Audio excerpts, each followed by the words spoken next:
Now, this is a great beginner glass project.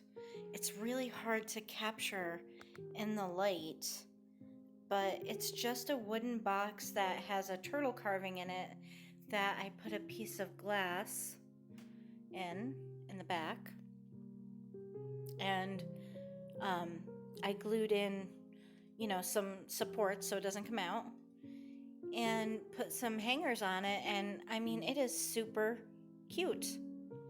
And I think that it's a great beginner project for people that are just getting into stained glass, maybe that aren't so, into soldering or working with lead.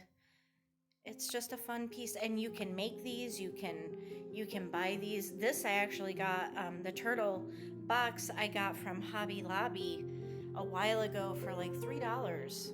So you see stuff like that out, and you can grab it. But I just wanted to share that as a nice little beginner stained glass kind of